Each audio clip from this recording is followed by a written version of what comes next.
Hey, it's Matt Johnson here with the latest episode of Real Estate Uncensored. This is an expired listing mastermind, and our special guest is Aaron Wittenstein in Westchester, New York. And Aaron has really made expired listings a core part of his business. Both he and an assistant are calling expireds every single day, so he has a lot of great tips on scripting, as well as follow-up, and why you should keep in touch with expired listings for 3 to 6 months after first contact so you actually take the listing. And Aaron also sells his expired listings in less than 30 days. And so he talks about how to incorporate that into the phrasing, how to set the appointment, how to get the listing at a price you can actually sell it, and a lot more. So I hope you enjoy. Before we get into that, if you like this type of content, make sure to subscribe on iTunes or subscribe to our YouTube channel if you are watching the video version of this audio podcast, because most of the episodes that we do are recorded live video over Google Hangouts. And so if you tell YouTube that you would like this type of content by subscribing on YouTube as well. Thanks so much, guys, and enjoy the episode. So where I'd like to start is, if you don't mind, Aaron, just kind of take us back to when you first got in the business, and maybe tell us the story of how you got into real estate, and then how you came to found the Facebook group, and kind of what you were struggling with at the time that led to reaching out, and that kind of eventually led to the formation of that group around that need. Sure. Okay. You guys want the long story or the short story? We'll go the short story first, and then we'll ask follow-up questions. Okay. I started in the business when I was 19 years old, so I've been now for 15 years. I basically was working for another agent as a telemarketer. Basically that's when they call them ISAs, telemarketers back then. So I was calling apartment buildings, apartment complexes. When I was 21, this is when I was in Illinois, that's when you're able to get licensed. So I was planning on going away to school, but the agent said, hey, I think you'd be really good at selling real estate. So 21 years old, got my license. I started off working as a buyer's agent for an agent with RE/MAX in Illinois for about a year. Kind of learned all I could from him, and then I went to work with the team that in the peak was selling about $40-50 million in real estate, and that's really where I learned how the business should be run. So after that, I worked with him till I was about 24, 25. I went off on my own. I went to work with Century 21, and RE/MAX, back to RE/MAX again. At that point, I was single. If I made $100,000, I'd be ecstatic. So then I met my wife. We had our son. He's 4. So we had him a little over 3.5 years ago. And we moved to New York in January 25th of 2013. That's really when I took my business to the next level. So I came here. I knew absolutely nobody, no sphere, nothing.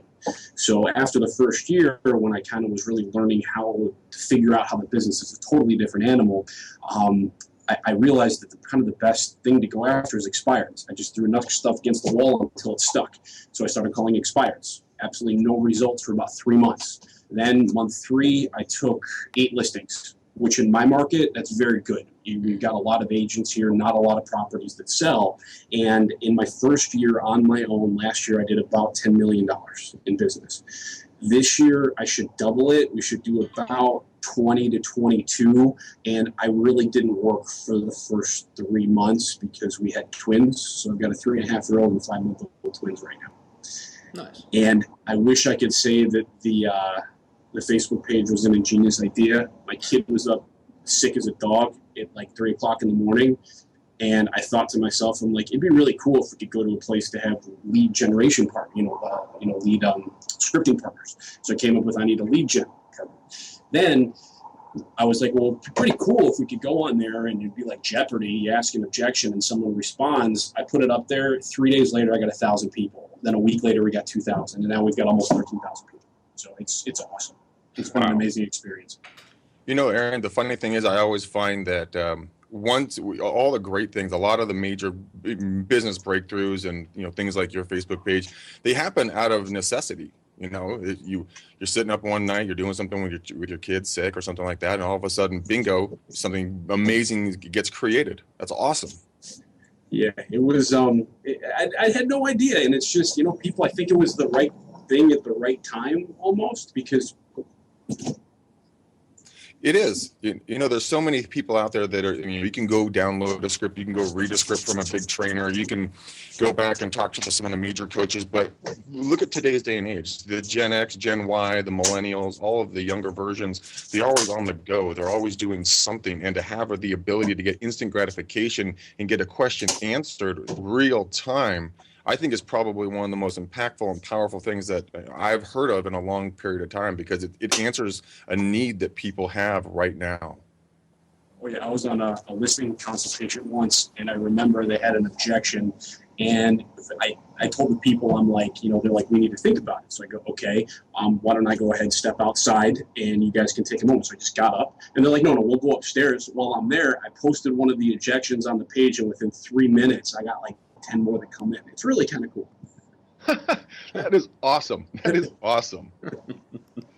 What's just, for the heck of it, I wonder how many other people have had the same experience that you do, you had as well. They're in a tight situation. They're letting someone, think about something, or they're working with a buyer and an objection came up and they're like, oh crap, I got to get an answer. Boom, hit up your Facebook page, whammo. They get the answer right there and it saved them the deal. I wonder how many hundreds of thousands of dollars you have made people by sitting up one night with your child being sick.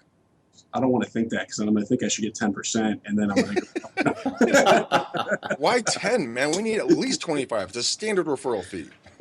Fine, 25%. That's fine. You took more money. No, I think people really like it. It's cool. I can't believe no one ever did this before. It's not rocket science. So.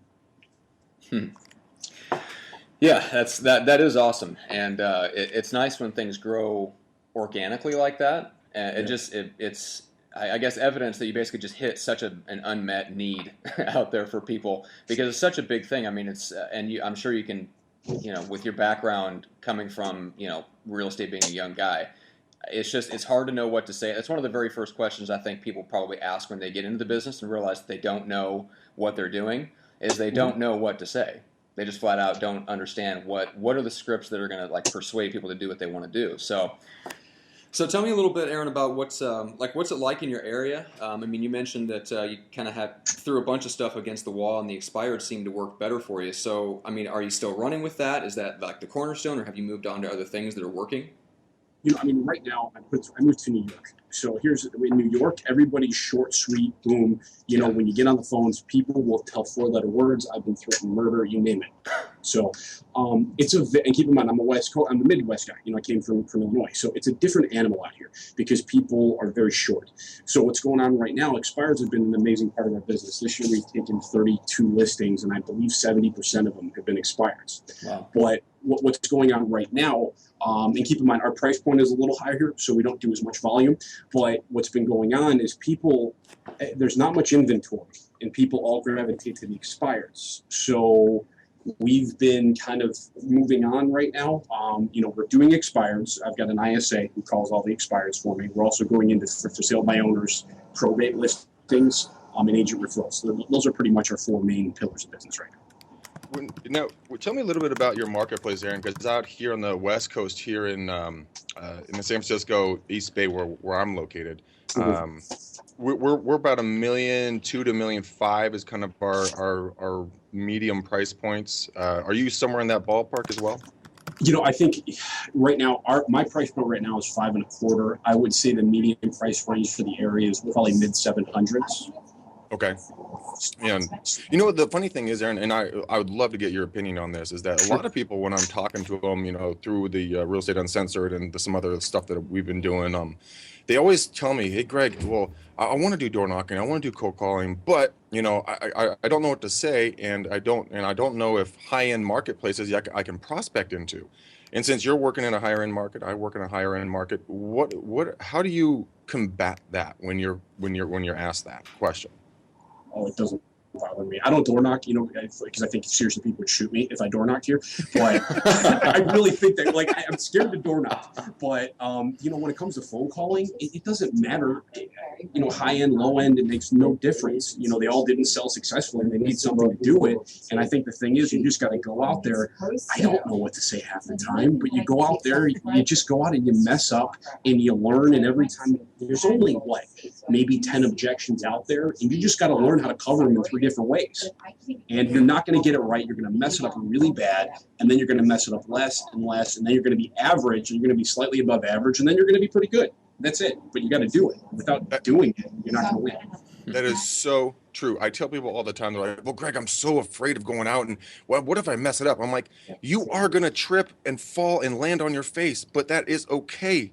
That is what you need to do. And as soon as people get over that fear, like you were saying, Aaron, as soon as they get over that fear, then they start seeing success, and then they could become more comfortable in their own skin. So you and I are very, very, very like-minded on that. I'm glad about that.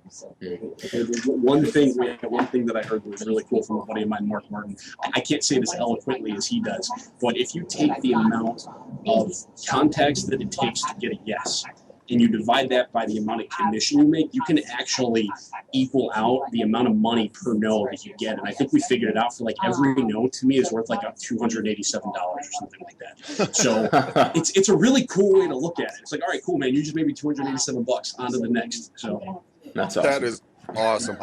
We have my father and I developed, well, I'm not going to take credit for this. My father, he's been in the business for 43 years, and he's very analytical. But he created this Excel spreadsheet. You and I will talk offline. I'll get it down to you. And it's kind of talking about what you just talked about, how we can track every single minute, hour, door, or call, everything down to the dollar amount, and it's completely customizable. It's a lot of fun. I think you'd really enjoy it. Oh, that's good. I'd love to see that. Yeah. Okay. Well, if you don't mind, Aaron, if you want to get into some of the scripting a little bit, and then we'll get into some other stuff. But what's really separating you from the other agents in your area? I mean, people recognize the need in going after expireds, and a lot of markets are like that. Greg's is not as much, so he doesn't run up against this as much. But you're going head to head against other guys that are going after the same expired listings you are. So what's your competitive advantage, and what's your scripting for presenting what makes you different? Well, I mean, the thing is what people don't realize is you can get the best scripter you've ever had, but you're very rarely going to get a quality appointment off the first phone call. So where we really pride ourselves is we don't just make the first phone call. We get them off the 7th phone call, the 12th phone call, the 17th phone call. Like I look at what we have right now, a lot of the listings that we have taken 6 months to a year to cultivate. I met a guy yesterday, signed up. I talked to this guy a year ago. So that's really the difference. The scripts are great to get their motivation, but it's you staying on top of them. It's really important. So when you say they're taking that long to cultivate, these are expired listings where you're contacting them, and then they pull their home off the market and sit, and you just keep on contacting them, and then eventually persuade them to relist. Exactly. So I mean, my take is they buy, die, or tell us to forget off. If you look at that way. You know what, Aaron? That's I couldn't agree with you more. You nailed it right on the head. 80% of all the sales in any industry are done between the 5th and the 12th contact, and nobody really understands that. They think they're going to get that immediate yes, and you're saying exactly how it really is, man. That's awesome. Yeah. So I mean, I keep the scripts short, sweet, to the point. My scripts are pretty basic, but like I said, it's just following up. And once they've heard from you, if you tell someone I'm going to call you back in 3 months, and you call them back in 6, you cut them all in half, they respect you because you're doing what you're saying you're going to do. And that's part of, where I really think people appreciate. Like, thank you so much. You've been in touch with me for the last 15 months. You have a competitive advantage. Yeah. So when you're making those calls, and I'm sure the ISA is making maybe some of them for you, but what's your script for keeping in touch that over that long of a period of time? I mean, it's simple. All I do is I say, for example, what do we want to do? A first phone call, or do we want to do a follow-up phone call? You guys tell me. The initial call for an expire, that's a whole other animal. Let's just deal with the follow-up call for now. Okay. Hi, Greg? Yes. Greg, hey, it's Aaron Wittenstein with Keller Williams Real Estate. How are you? Oh, doing well, Aaron. What's going on, man? Not too much. Just wanted to catch up, see how everything's going. Oh man, life's cranking. My wife, we had our second baby, like we were talking about last time. So life is, as you know, you have twins, and at least that's what I remember last time we talked. And I do not get a lot of sleep. Welcome to the world, my friend. Welcome to the world. So I mean, I know we spoke before. You had said you were thinking about putting your house back on the market late summer, probably like July, end of July, early August. Is that still the plan right now? Yeah, it really depends on kind of our sanity level with the lack of sleep. But we've been watching the market. You've been coming up in a couple different conversations, and if the market stays the way it is, I mean, what do you think? I mean, would it be a good time for us? Oh, yeah, it's a great time to sell. I mean, here's what I'd love to do. You know, I haven't seen the property yet. I'd love to come by, you know, stop by, get an idea of value, see if there's an opportunity. Are you more of a morning, afternoon, or evening person? Well, with the schedules I got going on around here, probably nap time around 3, so probably early afternoonish. Okay, so why don't we do this? I'm looking, I don't know, next week I could do Tuesday at 3 or Wednesday at 3. What's better for you? Oh, let's do Tuesday. I work from home on Tuesdays. Okay, cool. Excellent. Well, let's do this. You know, what I'll do is I got you in here. What's your email address, just so I can send you out a confirmation? It's mcdaniel.44@gmail.com. Beautiful. Okay, I'll put you in the calendar here. What I'll do is I'll give you a call about 24 hours prior just to get some questions so we can make the most effective use of our time. And yeah, that's it. Any questions? No, man. I'll talk to my wife, and we'll see you then. Excellent. All right, brother. Have a good one. Thank you. You too, Aaron. Bye. Very, very good. All right. So really, it's not anything special. You're basically just calling to check in, and then everything from there is just really flowing off of what his responses are and just pushing again for the appointment because you haven't seen the property yet. It's all couched in terms of, you know, I need to see the property. Let's take a look at it. Let's see, you know, what the value might be and whether you're really in a position to move. Exactly. My close script is always the same, though. You know, I say, you know, I'd like to stop by, get an idea of value, see if there's an opportunity. Are you more of a morning, afternoon, or evening person? Because everybody's Yeah. So tell me a little bit about the phrasing. Like, how did you arrive at that, and why did you, like, for example, why don't you go straight for the, hey, I've got Tuesday at 10 or I've got Wednesday at 4? Because one of those two times may not be available, but everybody is either a morning, afternoon, or evening person. So you're going to get a yes right away. They have to give an answer. And if you want to make it a joke, are you morning, afternoon person, or are you like midnight at 3 o'clock in the morning? So it elicits a yes. So Yeah. I don't know how I really came up with it. It just kind of evolved into something. But it seems to work really well.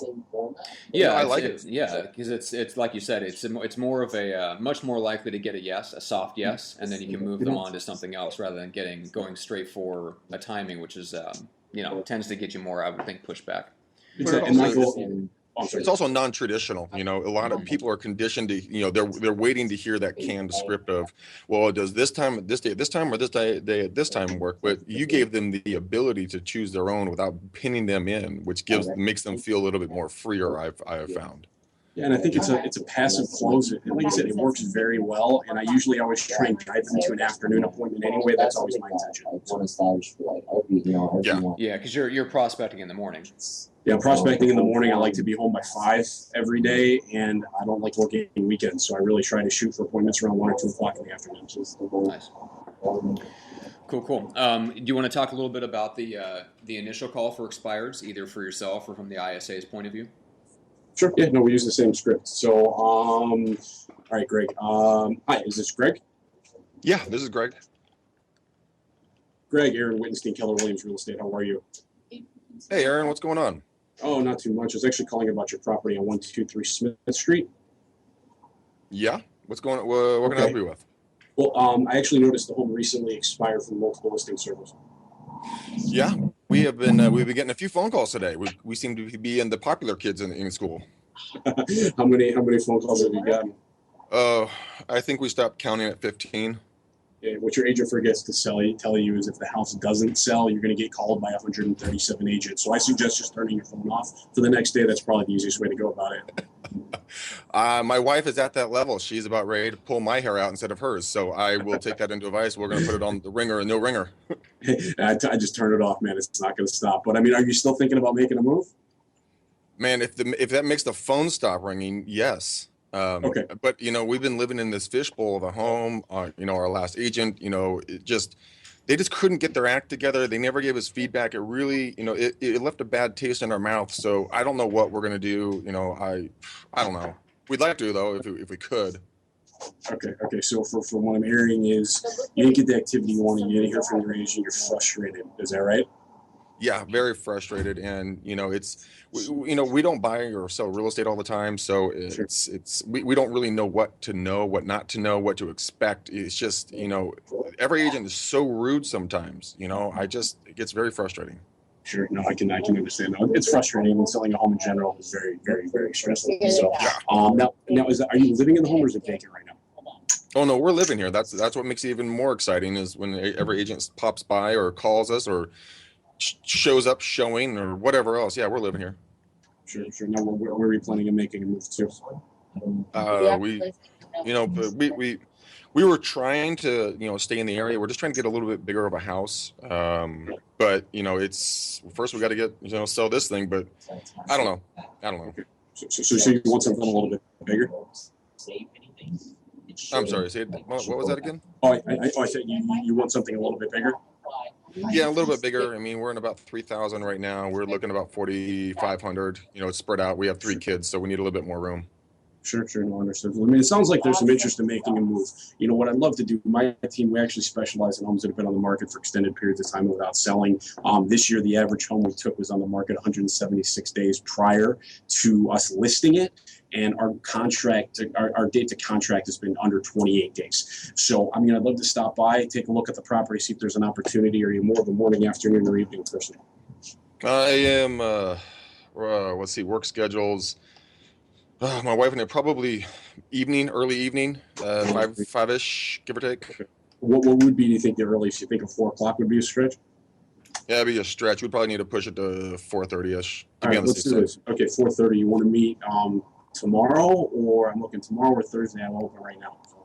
Well, I'm going to turn my ringer off on my phone, so let's just do tomorrow. Get this thing over with. Come over. If you can really sell this thing in the time you said so, man, we'll sit down and talk turkey because I want this whole thing over with. For sure, definitely. So yeah, keep in mind, no one is ever that nice to me. So you were very, very nice. No one is ever. I'm in New York, man. No one's ever that nice to me. I got to talk fast. I got like a minute. I got 30 seconds at that. So, yeah, you can hear it in your phrasing. It's very dense, very content packed. You've got to get a lot out in a very short period of time. I can be a bigger jerk. I don't know. You sound really nice, man. I don't think that's possible. But okay.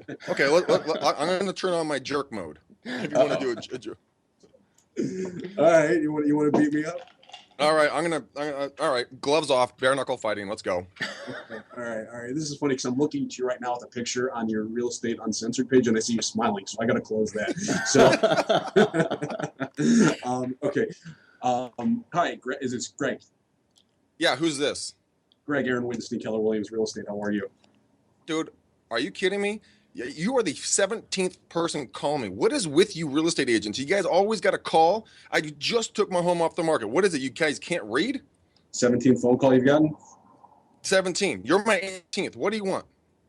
All right, you want to know how to make the phone call stop? Yeah. List with me. I'm just kidding. But are you thinking? No. I mean, you noticed that the home recently expired from multiple listing service, right? Yeah. Oh, okay, I thought you hung up on me there. Okay, so were you still thinking about making a move? Look, pal, either this thing's going to sell or we're going to keep it. So cut to the chase. What can you do? Can you sell it or can you not? Do you have a buyer for me? If you have a buyer for me, come on by. Okay, I have no idea if I have a buyer for you because I haven't seen the property, but I'd love to stop by, take a look at the property, see if there's an opportunity. Are you more of a morning, afternoon, or evening person? Look, I like them all. So you know what? Let's just do it. Let's just do it today. I got 5 minutes around 4 o'clock, and I got to go out to a meeting. So if you can make that work, great. If not, great. It doesn't matter to me. What happens if we run a little longer and it goes 10 or 15? Well, that's going to be on you because I only got 5 minutes. So you got to come in, take a look, give me your opinion, and then we can talk after that. So why don't we do this? Why don't I come by, I'll take a look at the property today, and like I said, we'll see if there's an opportunity. Fair enough? Sounds good. Hey, honey, this is a real estate agent again. Yeah, I know. He's coming over at 4. Yeah, she said fine. She's all right with it? All right, as long as the wife's on board, right? That's all that matters, right? Yeah, happy wife, happy life. All right, pal, I got to go. Have a good one, brother. Bye-bye. Yeah, bye. Greg, there's no way I would have gotten bringing out the Brooklyn. Goodness. I told you I could turn the jerk on. That was good. But the jerk wouldn't let me in the house. So I got 5 minutes. I gotta come schmooze you. So no. But I mean, like I said, very rarely am I getting an appointment on the first go around. It usually takes a couple. So I'm not one for pushing because once you feel that pushback, you're just gonna piss them off. And then if you have to force them into an appointment, they're gonna cancel on you anyway. So yeah. I've experienced that as well because I have an old saying that we use on our team here, and it's, you can't push a seller out of a home, but you can draw them out. So you have to show them more. The honey has to be sweeter on the other side of the fence for them to come over to the other side of the fence and get them out of that property. Gotcha. You know. I agree. I agree 100%. And you get that jerk down after a couple of times you call. They're like, okay, they're nice after a while. So. Yeah, they are. They're just frustrated, irritated. They have a lot of whack job agents out there that are not doing it the right way. They're being unprofessional potentially to the prospect. Maybe they're showing up all hours of the day. Maybe they just need to know that agents like you that are out there that are quality people that have genuine interest in helping them. And once they know that, man, they really do lighten up. Yeah, don't be telling many people that. That's going to totally kill my street credit for that nice. So. Don't let that get out of the bag. We'll edit that out. Now, Aaron, how often do you bring out the big gun and quote the stats? Because that to me was probably the most impressive part of what you said so far when you're talking to a conspired is legitimately being able to say, we specialize in this. This is what we do. We take a home that's been on, an average 127 days on the market before they list with us. We sell it in less than 4 weeks. Yeah, it all depends. Like, how can I say it? I would say that probably winds up coming out 70% of the conversations if they give me an opportunity. So, yeah, it's important. I mean, it's very, very specific. The numbers are correct. Last year was like the it was like the listings I took were on the market for like 2.5 years. So numbers are very important. Mm-hmm. They really are. People love to hear stats as long as they're short, sweet, and to the point, and they're accurate, and then you can back it up with your activity and in the way that you interact with them. I found that is a great way to get your foot in the door and get people to listen to you. Because if you're in the like, hey, look, our team sells properties on average 96% of our list price either at or above every time because we accurately price the home, and people are like, oh, okay, that's a big number. I like big numbers. Oh, definitely. Bigger the numbers, the better, right? Oh, bigger the numbers, always the better. I mean, but the funny thing is, Aaron, I found that on Yelp, if you give someone a 5-star rating on Yelp, it is less credible than a 4-star rating. And that's the same thing of saying like, I sell 100% of the times I sell my home at 100% of my list price. Everyone's like, yeah, BS. But if you go like, hey, 96 or 97 or 80, whatever the numbers, they're like, okay, that's believable. There's margin for error in there, and they're willing to listen to you. Do you find the same thing on your end as well? Yeah, I mean, I do. I mean, I think that it brings credibility to it. So, I believe me, I wish I could sell everything at 102% of list price, but that's just not realistic. So, I agree 100%. Yeah, especially not when it comes to expires. That's why they didn't sell to begin with. Exactly. And I mean, at the end of the day, these people are just pissed off because someone didn't tell them the truth up front. I mean, that's what it comes down to is, they were told a mistruth multiple times in certain cases, and they're frustrated. All they want to do is sell their house. It's stressful. So they're just there to pick up the pieces. Yeah. Move on to the next stage of life. Just get this thing over with. Yeah. Exactly.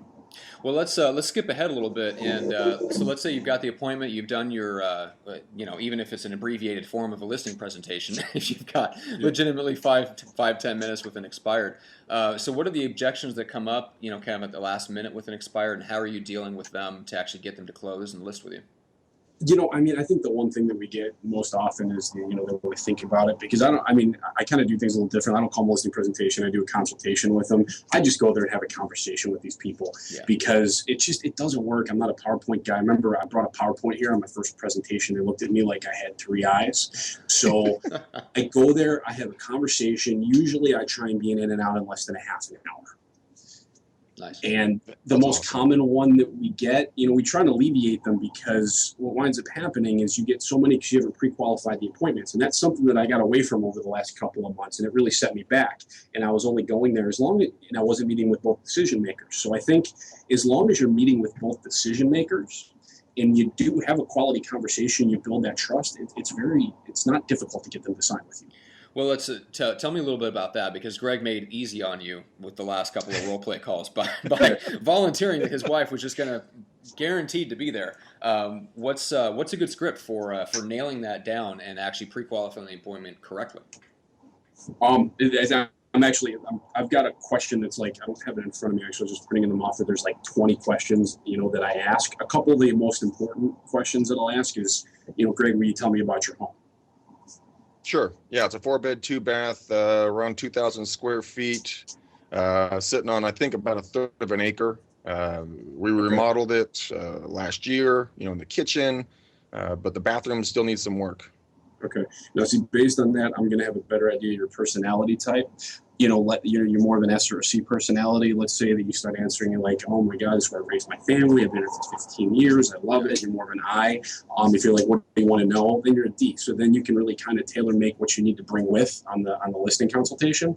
And then one of the other questions I ask is be like, "So Greg, you're the only person that I've spoken with thus far. Is there any other people that would? Are there any other decision makers along with yourself?" Yeah, I got to talk to my wife naturally. Okay. Got it. Sure. Now, will she be at the appointment with us?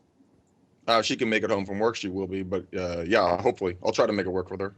Okay. It is really important because what winds up happening, if it's anything like with my wife, you wind up playing a really bad game of telephone because you're not going to remember everything I say. So, I would highly suggest, it would be crucial to have her there. Do you think you can guarantee me that? The only thing I can guarantee is death and taxes, but I'll do everything I can. Okay, yeah. Tell her it's important. I just don't want you to have to relay this information because no matter what, you'll be wrong. So. Okay, I'll do my best. Okay, so yeah, those are some of the important questions. And the other stuff is just getting an idea of motivation, what they like most about their house. But I found those two questions. That's like my first question and my last question. So. Aaron, I want to go back to one thing, and I want to kind of drill down this, and a good friend of mine would say unpack this. I want to go over the DISC really quickly and how you interpret the different way of answering. I think that's incredibly important. Sure. If you go with a D, that's easy. Those people are the, what I say, like the boom, boom, boom people. Like if you say, "Tell me about your house," and they say, "What do you want to know?" Those are my favorite type of people because you go in, you shoot them straight, it's no BS, and you're going to close them. Those are very, very easy people. Okay. And I'm a DI, so I'm the dominant, interpersonal. And I, personality, they're warm and fuzzy. They want hugs. They want unicorns and rainbows, and they want to feel good. The people that I have the difficult times with, and I still get confused, are the S and the C. And that's what 60% of the people out there. So you get those. You need to be you're going to have a much harder time closing those people when you go because you got to bomb them with numbers. You've got to just listen to numerous questions upon questions upon questions. But if you know they're going to be in that demographic, you can prepare much better for them. That's awesome. And you and I are the same. I'm a high D, high I. S and C's, I have got to take my time with because I want to sometimes pull my hair out. And this, I love what you're talking about right now about breaking it down because I've been doing this for 15, almost 16 years, and I've yet to really kind of understand what you just discussed about the way they answer that one question. Is going to be how you're going to be able to go in there and mirror them so that they're going to start liking you and trusting you right off the bat. That's awesome. Awesome info. Yeah, it works really well. I just started using that recently, and it makes life a lot easier. So unless you get there and then the other ones, it's easier if there's one decision maker, but if there's two, then you just got to figure out the rest when you go. Right. Well, keeping on that same theme, obviously, Aaron, you mentioned, FSBOs, and you'll have that same objection come up from both of them, which is the price. So when you're going in against an expired, they're way off base. What's your approach for getting them kind of back to reality? Self-realization. I really don't I prefer not to start quoting price. I show them the comps. My perfect world, I've been actually having a lot of people come to the office lately because I got the computer, I can sit them in front of it. But, you show them the price of the house and, go through the comps and all that stuff. And then you just say, based on what we're looking at here, what do you see the value is based on the comparables? And, I'd say 50% of the time, they agree with you. 50% of the time, they're still crazy. So. No, it's good though. And I think Jay Kinder said that same thing. That's how he would go in, is he would just lay out the comps and he would just ask them, what do you think the market is telling us? And he would make them tell him what their price should be based on the comps. Exactly. You could say, what would you pay for your house? So, there's all different ways. I still haven't mastered that one here in New York, but I'm working on it. So, yeah. There's a 3 price method. Are you guys familiar with the 3 price method when you go in and you start talking to a seller about the pricing of their home? Refresh me. I absolutely love it. So you go in and you say, "Mr. and Mrs. Seller, hey, thanks for meeting me, blah, blah, blah." You do all the small talk. You get down to the brass tacks of it, and you're like, okay, so we have 3 options here on price points. We can either go for a bargain deal, we can go for fair market value, or we can go for the rim of the atmosphere, highest price ever to be received in this neighborhood. Which kind of price point would you like to offer out to the marketplace? And then you kind of get to understand what their personalities are. Because you've done the evaluation. So let's say that the bargain deal is 500,000, fair market's 525, 550, and rim of the atmosphere is 600. Okay, you get to see where they're going to be coming in and what they want out of the sale of the home. That way, you can sit there and when they come back to you, say, okay, I want to go for 600,000. Well, we know we've probably got an egotistical individual who wants to brag to all of his friends that he got the highest price in the neighborhood. Well, once that home does not sell or takes longer to sell, you can then go, and they're yelling at you, going, "Hey, why in the heck is my home not selling?" You're like, "Mr. or Mrs. Seller, I do believe that when we sat down together, and please help me if I misunderstood something, we had made a decision as a team that you were interested in going for the highest price that was ever to be received in the area. Now, as you may know, the market has shifted on us a little bit, and that price might not be obtainable at the moment. Would you agree?" And then you guys can have that correction in price conversation as a team versus you going at them and them coming at you, everybody doing the blame game of why it's not on the market. I found that using that script, it really helps with the price corrections and or allowing them to win and have that little badge of honor going, "Yep, I picked the price of my home and I nailed it." So That's something that we've used. Interesting. I like that. Yeah, and I'm curious, Aaron, when you're going in, since you're so expired heavy, how often are you actually having to even do price reductions if you're selling in under 4 weeks? I'm doing mass price reductions in the beginning, and I really get in there, and I really like the prices I come with are really reduced. But my thing is I tell people, I'm like, I told them I don't make the market. I just interpret the best that I can, and we're going to know within 10 days if your home is priced correctly. And if it's not, we got to modify. I don't use price reduction. I use the word modify. It's just better. People like it. But we're getting some huge modifications on price. I mean, there was one I told the guy flat out, I messed up. I listed your home $75,000 overpriced. Do you want to sell it? He said, "Yeah." I'm like, "We got to modify by $75,000." Cash offer came in that day when I modified. Wow. That's awesome. Now, how did he take that when you owned the responsibility, which most people won't do, which I commend you on hugely? When you're like, "Dude, I screwed up." What was his response? Because most people are probably going to be afraid that they'd get fired on the spot, but you obviously didn't. I knew this one. I knew there was the motivation there. We talked price and we listed on the high end of what we had. But I try my best to set them up with the proper expectations prior, that if we're not getting it, I'm going to call you in 10 days and tell you why. Mm-hmm.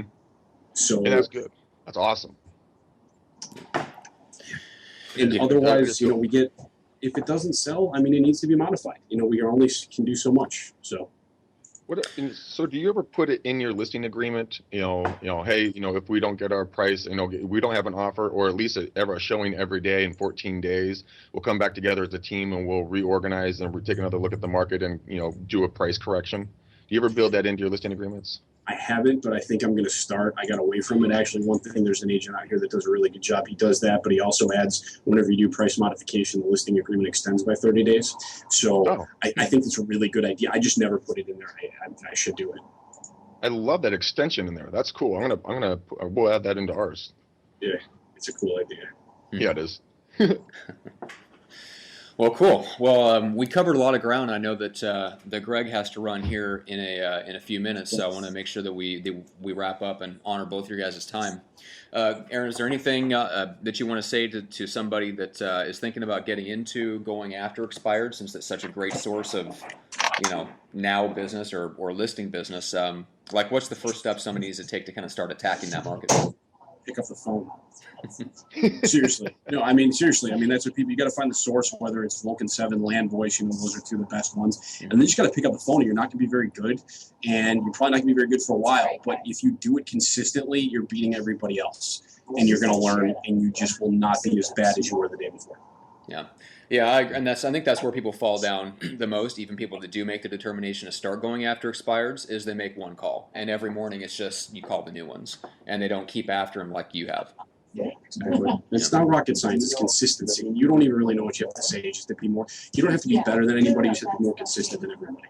Yeah. Mm-hmm. Great point. So true. Cool. Well, Aaron, this is something me and Greg were talking about before we hopped on. Is just, I mean, I appreciate you helping us out because I know the people on our end will get a lot of value out of what you have to say. I mean, what can we do for you? Like, how can we bring value to you? How can we help promote the Facebook group or anything else that you have going on? Sure. Well, the two things. Number one, I'm in Westchester County, New York, basically suburb of Manhattan, where people want to, when they want to stay in New York and have a backyard. So, but if you know of anybody who's looking to buy or sell out this way, shoot to me. If you want to check out the Facebook page, it's facebook.com/gotobjections, and you can come join the group. And yeah, I mean, that's pretty much it. Unless you guys want to come take care of the babies, I mean, you guys could do that for me. I mean, I sleep. I think we'll pass on that. You're so Come kind. on, I'll take that over referrals any day. Just free babysitting. That's right. You heard it here. You can help him out by offering free babysitting. His Aaron's email is. It's Aaron AARON at Westchester Sells SELLS.com. Cool. All right, guys, thanks so much for listening. This has been the latest episode of Real Estate Uncensored, and it's a special expired listing mastermind. If you're listening to this on iTunes, make sure to subscribe. And if you're watching this actually on YouTube, this is an audio version, but most of the podcasts and content that we put out are actually recorded over Google Hangouts, so it's video content. So make sure to subscribe to the YouTube channel. That will tell YouTube not only that you really like the video and that you want to get more of this content, but it will also let you know when we come out with the latest episodes of Real Estate Uncensored. So make sure to do that, and also make sure to check out Aaron's Facebook group. It's called Lead Gen Scripts and Objections. It's a fantastic community. It's over 12,000 and growing, like Aaron said. Make sure you get into that and take advantage.